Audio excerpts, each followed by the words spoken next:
साधक में ये दो वृत्तियां नाम पैदा करता है। पहला, अंतःकरण के सारे दोषों को भगाना।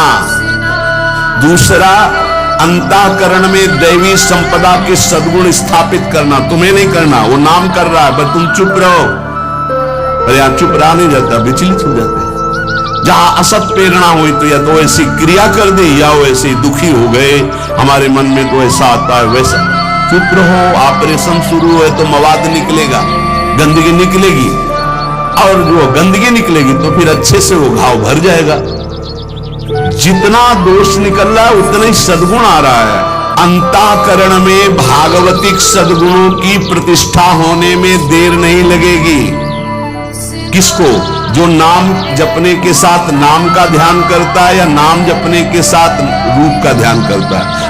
अब उसके हृदय में भगवत स्वरूप, पवित्रता, शांति, संतोष, निर्भयता, निश्चिंतता, समस्त दैवी संपदा प्रकाशित हो गई।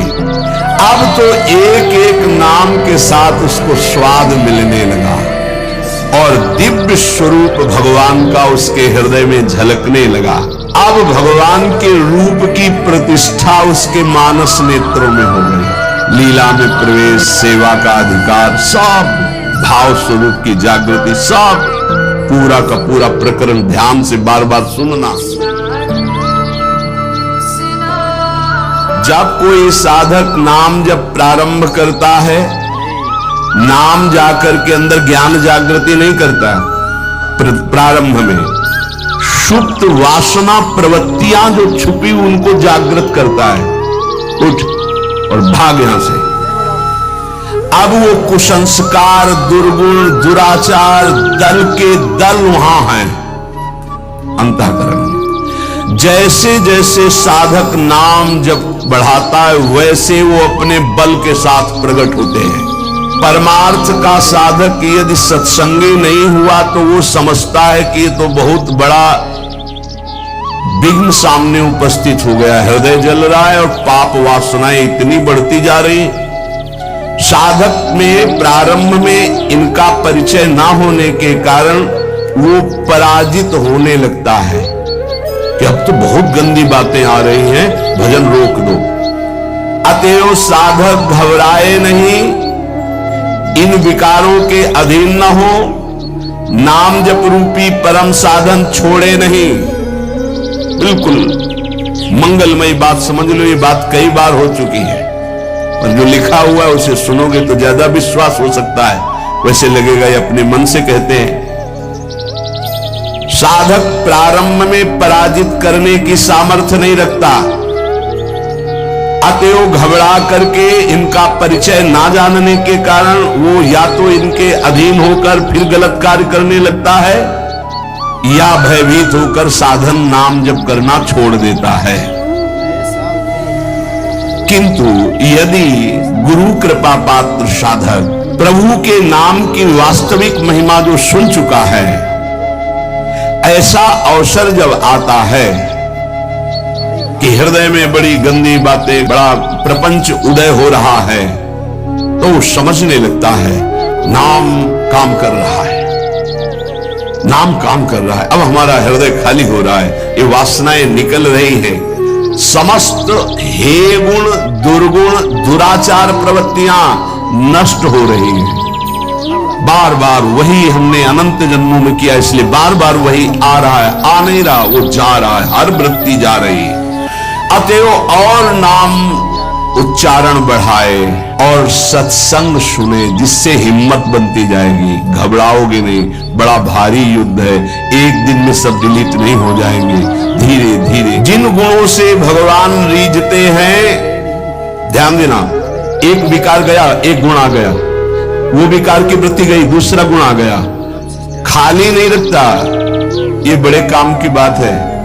जैसे जैसे नाम जब चलेगा, दुर्गुण, दुराचार, दुर्विचार, पाप प्रवृत्ति खाली हुई, उतने में सद्गुण सदाचार आके बैठ गया कि अब दोबारा उसको जगह नहीं मिलेगी, और धीरे धीरे वो पूरे के पूरे दुर्गुण दुराचारों को हटा करके साधक में सद्गुण सदाचार स्थापित कर देता है। नाम, पहला प्रभाव नाम का। साधक को ये बात ध्यान रखनी है कि ये दो वृत्तियां आपके अंदर प्रारंभ में होंगी, दोषापनयन और गुणाधान। दोषापनयन, जो दोष वृत्तियां हैं उनको निकलना और उनकी जगह में सद्गुण सदाचार स्थापित करना, ये नाम करेगा। तुम्हें चुप रहना है, राधा राधा राधा राधा राधा राधा।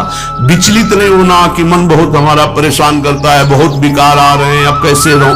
खुशी मनाओ, गंदी बातें निकल रही हैं। पर साधक कैसे खुशी मनावे? वो तो मन में तदात्म में, तो मन में जलन हो रही है और वो निकल रहे हैं तो वो समझ रहा है आ रहे हैं, और फिर वो उनसे या तो द्वेष कर बैठता है या तो राग द्वेष कर बैठता। क्यों आ रहे हैं, क्यों ऐसा ऐसा, उनकी सत्ता दृढ़ हो रही, और या फिर उसी आचरणों में लग जाता है तो रागात्मक या द्वेषात्मक वृत्ति से टिक जाते हैं, खाली नहीं हो पाते। इसीलिए लंबा समय निकल जाता है, कोई लाभ उसको समझ में नहीं आता। साधक में ये दो वृत्तियां नाम पैदा करता है। पहला, अंतःकरण के सारे दोषों को भगाना। दूसरा, अंतःकरण में दैवी संपदा के सद्गुण स्थापित करना। तुम्हें नहीं करना, वो नाम कर रहा है, पर तुम चुप रहो। पर यहां चुप रहा नहीं जाता, विचलित हो जाते हैं। जहां असत प्रेरणा हुई तो या तो ऐसी क्रिया कर दी या वो ऐसे दुखी हो गए, हमारे मन में तो ऐसा आता है वैसा। चुप रहो, ऑपरेशन शुरू है तो मवाद निकलेगा, गंदगी निकलेगी, और जो गंदगी निकलेगी तो फिर अच्छे से वो घाव भर जाएगा। जितना दोष निकल रहा उतना ही सद्गुण आ रहा है। कितना सुंदर बात है, अगर ये न समझ पाए तो परेशानी पड़ जाएगी। बिल्कुल निश्चिंत रहिए, तुम्हारे अंदर काम क्रोध लोभ जो भी दोष दिखाई दे रहे हैं, आ नहीं रहे, जा रहे हैं, जा रहे हैं, और वो जगह खाली नहीं हो रही, वहां दैवी संपदा भर रही, जिससे भगवान प्रसन्न होते हैं। यदि हम नामोच्चारण के साथ साथ नाम का ध्यान शुरू कर दें तो और जल्दी दिव्य सद्गुण आ जाएंगे। अंतःकरण में भागवतिक सद्गुणों की प्रतिष्ठा होने में देर नहीं लगेगी। किसको? जो नाम जपने के साथ नाम का ध्यान करता है या नाम जपने के साथ रूप का ध्यान करता है। दुर्गुणों दुराचारों की जो प्रवृत्तियां हैं, बहुत सुंदर सुगम उपाय है उनके निकालने का नाम जप। नाम जप से ही निकलते हैं। सद्गुण सदाचार ये खाली हृदय में आकर बैठने लगते हैं। बहुत बढ़िया प्रक्रिया है, बस समझ लो, कोई प्रश्न नहीं रह जाएगा। जैसे जैसे तुम्हारा भगवत चिंतन अधिक बढ़ेगा तो काम क्रोध लोभ मोह मद मत्सर ये पूरा का पूरा अपना प्रभाव दिखा के नष्ट हो जाएंगे।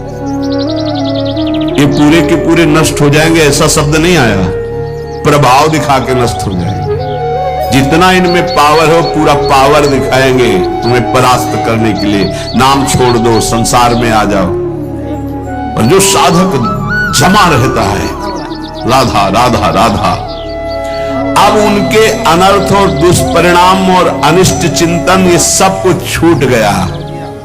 नाम से पूर्व पाप भस्म हुए, वर्तमान का जो अनर्थ है, दुष्परिणाम है, अनिष्टकारी चिंतन है, वो छूट गया।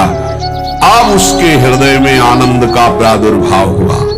अब उसके हृदय में भगवत स्वरूप पवित्रता, शांति, संतोष, निर्भयता, निश्चिंतता, समस्त दैवी संपदा प्रकाशित हो गई। अब तो एक एक नाम के साथ उसको स्वाद मिलने लगा और दिव्य स्वरूप भगवान का उसके हृदय में झलकने लगा। अब भगवान के रूप की प्रतिष्ठा उसके मानस नेत्रों में हो गई। पूरा का पूरा प्रकरण ध्यान से बार बार सुनना। अब उसके हृदय में जो आनंद आया, उस आनंद में उसे आत्म स्वरूप का बोध हो जाता है। मन अद्भुत आनंदित, तो भगवत दृष्टि जागृत हो गई। ये दो अधकचरी दशा के नाम जापक होते हैं, इनकी बड़ी दुर्दशा होती है। मुख से तो नाम उच्चारण करते हैं और शरीर के आचरण करते हैं वही जो मन बुद्धि कहते हैं, तो उनका वास्तविक नाम जप नहीं हो पाता। क्योंकि थोड़ी देर मुख से नाम उच्चारण कर लिया, फिर असत आचरण किए, असत चिंतन किए, तो ये जो अधकचरापन है ये बहुत कष्ट देने वाला है। सच्चा नाम स्मरण जो पीछे वर्णन किया गया, आपको परास्त नहीं होना, बराबर नाम। इसके साथ जब नाम का चिंतन, रूप का चिंतन, तब समझो कि आप अधकचरी अवस्था से बाहर आ गए। अभी तो बहुत गंदी बातें चिंतन में आती हैं, अभी तो लड़ना पड़ेगा, इतना तो लड़ने के लिए तैयार रहो। अगर तो ये सब हमसे नहीं होगा तो एक उपाय है, किसी महाभागवत को पूरा जीवन समर्पित कर दीजिए, खत्म खेल आपका।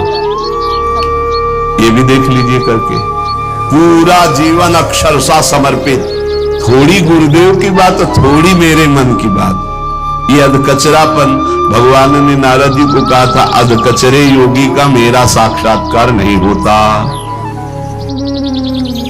थोड़ा गुरुदेव की बात माननी है, थोड़ी अपनी बात माननी है, अधकचरापन। पूरी बात गुरुदेव की माननी, बस बढ़िया बात बन जाएगी। जब निकले मूड़े मुड़ा लिया है भगवत मार्ग में, फिर क्या, फिर अपने मन की बात क्या रहेगी। नाम, नामी और नाम धारक तीनों एक हो जाते हैं, ध्यान दीजिए, अभेद हो गया। नाम, नामी और नाम धारक तीनों एक हो गए। नाम में, नामी में, नाम धारक भगवत स्वरूप, कोई अंतर नहीं रह गया नाम में, नामी में और नाम जापक में। ये परिपक्व अवस्था नाम की, जापक की हुई। नाम स्मरण की बात, जिह्वा से नाम, कंठ से नाम और फिर हृदय से नाम प्रारंभ हो जाता है, अंतरात्मा से। अब जब हृदय से नाम चल रहा है तो प्रेम स्फुरित हुआ, बस सब सामर्थ्य जागृत हो गई।